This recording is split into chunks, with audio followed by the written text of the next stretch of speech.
Hello, good evening to all of you tuning in, joining me and my co-host, Greg, in tonight's episode of Real Living in Bolingbrook. And in case you're wondering, where is Bolingbrook? Bolingbrook is a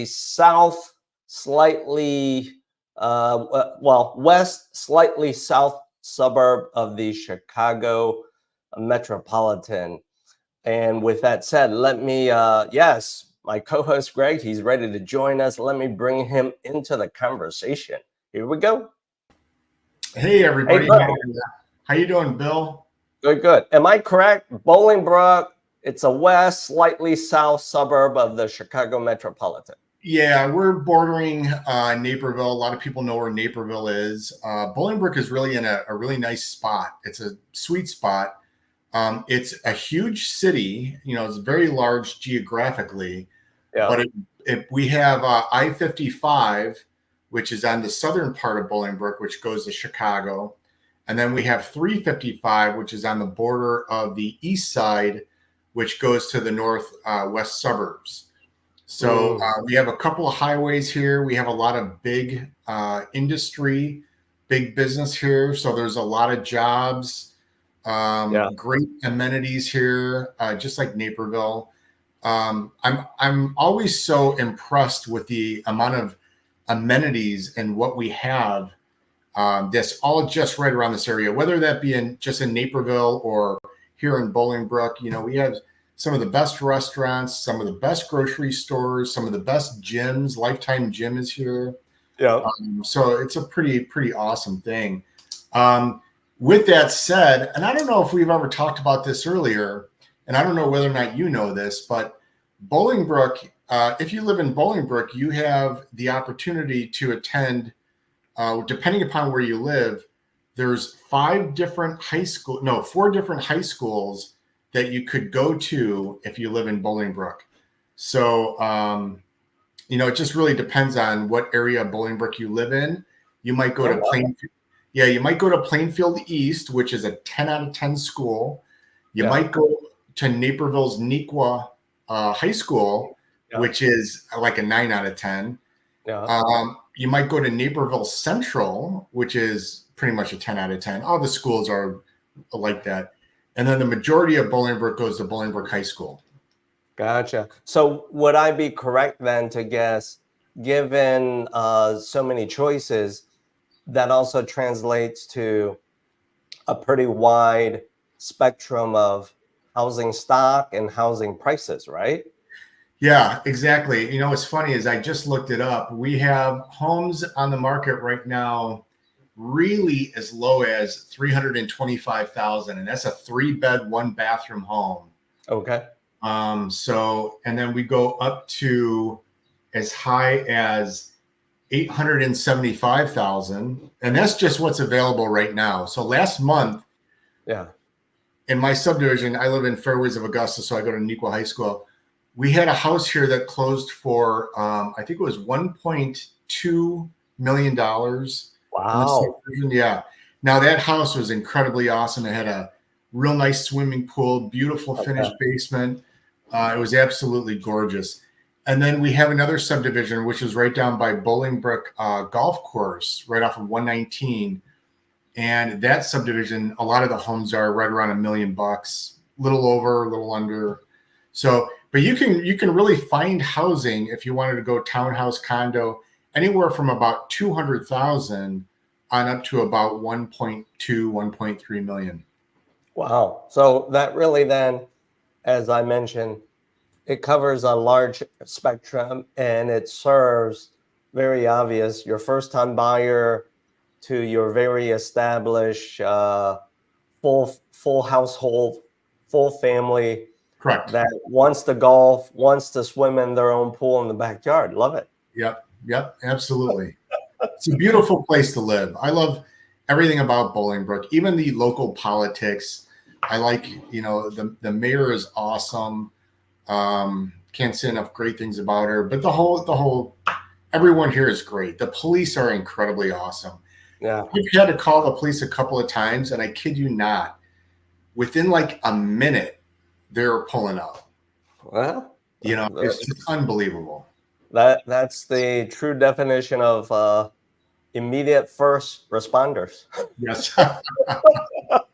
And for you, for me, for those of you watching, if you currently are property owners, let's get real. That's what your property taxes and the local taxes that you're paying are driving, the value, the quality of those services. So thank you for confirming more details about the wonderful suburb of Bolingbrook. So Greg, let's now launch into the first part of our live stream conversation. And that is, can you share with us a current trends and a current market update? What's changed, if anything, since our last episode? Yes. So I put together a few numbers that I wanted to go over. Not a whole lot has changed. We're still in the same market that we were in really about a month ago. It is picking up an activity that I'm seeing just in my day-to-day. My phones are ringing more. I'm showing more homes. But as far as the numbers are concerned, it's pretty much in the same trajectory that it has been going for a while. So I want to give you a couple of numbers that I thought were interesting. This is in the entire Northern Illinois MLS. So this is all around Chicago.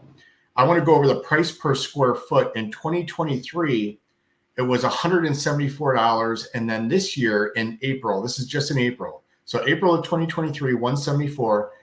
April of 2024, it's $185. So that's a 6% increase. But here's Bolingbrook. Last year, price per square foot was $172, so it's $2 a little less. This year, it is $188. So here in Bolingbrook, we had an 8.5% increase in price per square foot. And I thought that was kind of interesting. So, all of Chicagoland's doing great. Bolingbrook's doing a little bit better. Yeah. Houses for sale in the entire MLS in 2023, in April, there were 20,300. And then this year in April, we have 16,000. So it's down about 21%. Right. Median sale price in Bolingbrook in 2023 was 318,000. So last year in April it was 318. This year it's 335. So it definitely supports the very obvious landscape that we know. Less inventory for a multitude of reasons, and because of that, the price point, even the average price point of properties have been going up. Yeah. Right. Yeah. I agree with you. I mean, local to me, I see a little bit more activity. I actually see more homes coming onto the market, Greg. However, what I do see is homes that are coming onto the market when they are priced just spot on, priced right by you, someone like you, that property goes under contract within like 12 hours. Yes. Yeah. So as I joke about it with some of my neighbors, some friends, this real estate market, this business that we're in, it's defying gravity. Do you agree? Oh, totally. I mean, it's been doing that for the last 4 years. So. Yeah. All right. Thanks for sharing with me, with our audience, what's going on. Big picture, but also very local to you and me. Let's now move the conversation to something fun. We can throw so many darts on the board on these next two conversation points. But for reason of time, we'll limit it to maybe like what I call the top three. And that is, let's talk about the top three seller myths. Okay.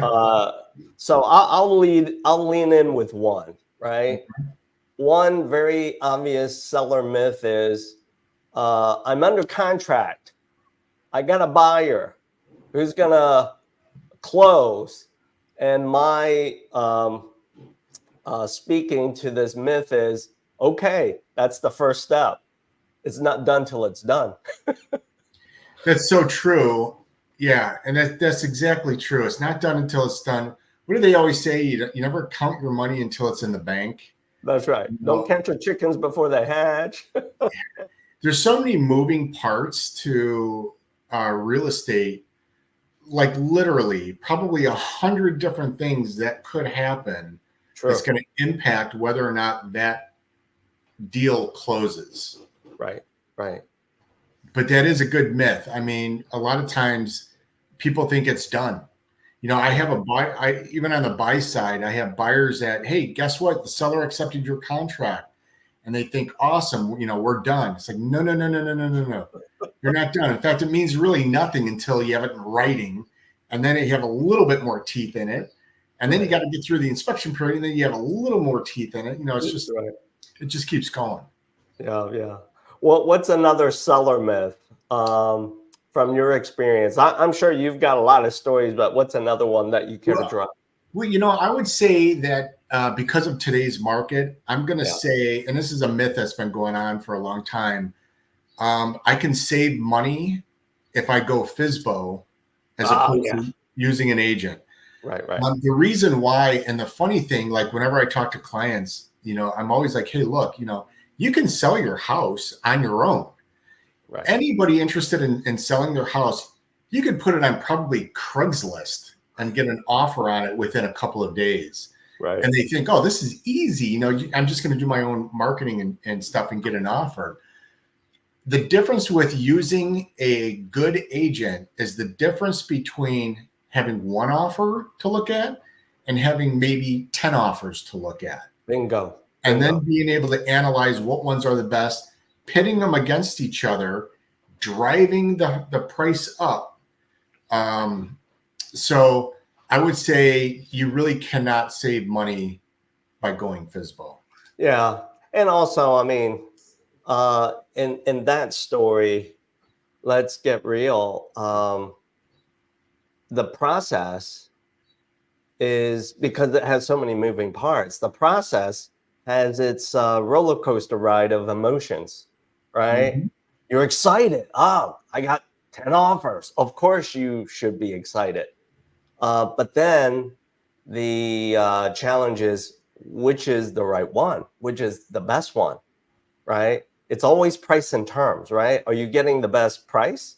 But what are the terms? You know, speed and so forth.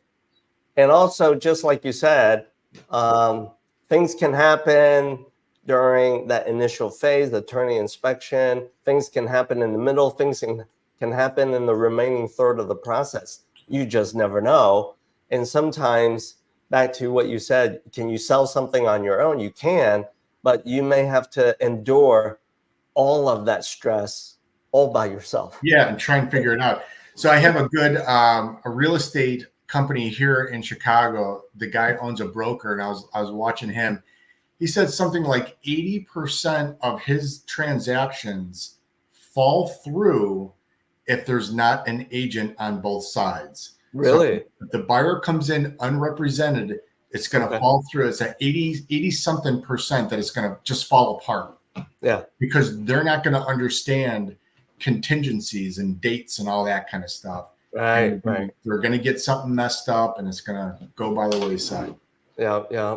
Very true. Not to mention, let's stay on the topic of for sale by owner. If you're doing a for sale by owner, and also if you're going to go completely for sale by owner, you're going to represent yourself with the contractual stuff. You got to jump through your own hoops, sourcing title, reading title. Come on, people. Why would you want to do that? The services, the value-add services of professionals do make the outcome so much better, so much faster. Yeah. So let's now pivot to, what are some buyer myths? I'll let you lead off with maybe one that you've seen here and there. Let's see here. One buyer myth that I have in today's market is now is not the right time to buy. Oh, yes, very true. Well, I have a lot of buyers that, Like that, like that's that good. guy scratching his head, like, should I buy or should I do whatever? So I have a lot of buyers that when I'm showing them homes, they'll be on the fence as to what they should or shouldn't do. Right. I can assure you that all the buyers that could have bought in the last 3 years that haven't bought are all kicking themselves for not buying earlier. Yeah. Nobody knows what's going to happen with the values. Nobody knows what's going to happen with the rates. I always encourage people to make decisions based upon their family life's what events in their family are calling them to do something. In other words, don't worry about the rates. The rates are going to go like this. Okay, if the rates go down in a month, refinance. Yeah. If the values go down over the next 12 months, you're not going to be selling anyway. So just hang in there and it's going to come back up. Right. So I always recommend that if you can afford it, if your family requires to have a 4th bedroom, now's the time to buy to get that 4th bedroom and don't wait because we don't know what's going to happen. True. And on top of that, another buyer myth is, well, let me renovate the home that I'm in to add that 4th bedroom. And my leaning into that topic is, well, beware, because it may not be the 4th bedroom that you really want, because you may already be limited by some of the parameters of the home that you think you're going to add on to or renovate, right? Mm-hmm. At this point, let me chime in with a buyer myth that I'll drop for you. Maybe you'll either scratch your head like this guy, wondering, or you might chime in and say, Bill, spot on. And that is, if you are an active buyer right now, and of course, if you are sourcing financing, you're not going to pay cash, right? You have to get a loan. A buyer myth is not being fully prepared and not fully understanding what I call your maximum purchasing power, your maximum borrowing ability. Why? Because right now in the market that we're in, almost at every price point, buyers, you're competing. You may be competing against one more buyer. It could be 9 other buyers. And if you're not understanding, and if your lender has not really articulated, shared with you, what is your maximum purchasing power, what is your maximum borrowing capacity, you may be kind of left at the sideline, not being able to make a decision to either ante up or walk away. Yeah. I think with buying power, what's always important, and I always talk to my buyers about, is when a lender pre-approves you for $500,000, they're not really pre-approving you for a purchase price amount. They're pre-approving you for a monthly mortgage amount, PITI. Right. And so it's very important for me whenever I'm working with the buyer is to find out from the lender what is the maximum PITI, principal, interest, tax, and insurance payment that you can qualify for. Right. Because all these houses, like if the amount if they're pre-qualified up to 500,000, okay, there's a house on the market for 475,000. They think, oh, I'm qualified. Well, the taxes on this are $50,000 a year. No, you don't. Or your lender didn't know that we were actually looking at a $500,000 condo that has a $525 HOA. Bingo. Yeah. So the monthly, I think with the going off of that, for buyers, they need to understand what the monthly maximum they can pay. That's true. The monthly maximum they can pay, the monthly maximum that they qualify for.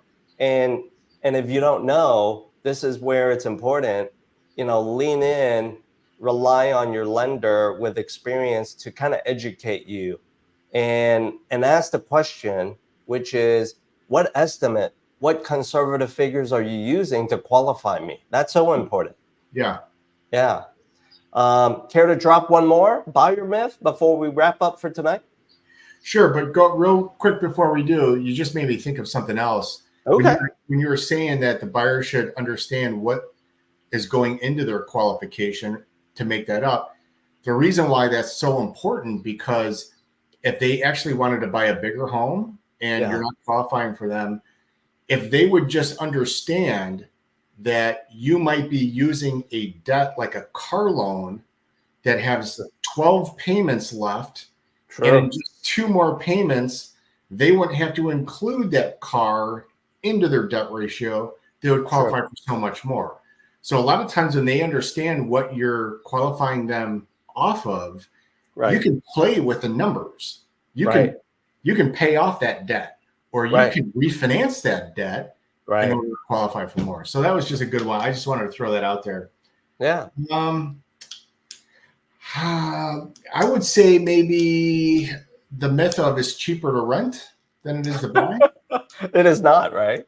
Rents are going through the roof.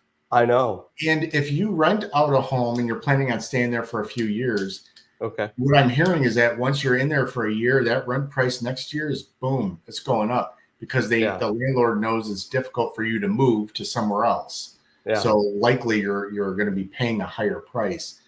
When people think that it's cheaper to rent than it is to buy, some of the things that they're not thinking about is the tax deduction that you're going to get on your tax return by writing off the interest payments that you're making on your loan. Yeah. So when I tell them that, they'll say, oh yeah, I forgot all about that. Yeah. The second thing that they're not taking into consideration is, if you look at the home appreciation rates over the years, it's usually in an upward fashion. Mm-hmm. So you're able to earn equity in your home, which is a nice down payment, or a nice amount that you could be earning over the next 4 years. With the rental, you just pay rent and you don't own anything. Yeah. So if you rent for 5 years, you're walking away with nothing. Yeah. So that's another thing, because sometimes people, when I hear that statement that it's cheaper to rent than it is to buy, all they're looking at is the payment. The payment. Yeah, that's it. Right. Yeah. You can't be short-sighted just to look at one thing. You got to look at that plus the big picture. Not to mention, I've heard this right now, for some landlords, it sounds like it's more in the city maybe, they are demanding that tenants with rockstar credit and 3 times their income must be 3 times the monthly rent.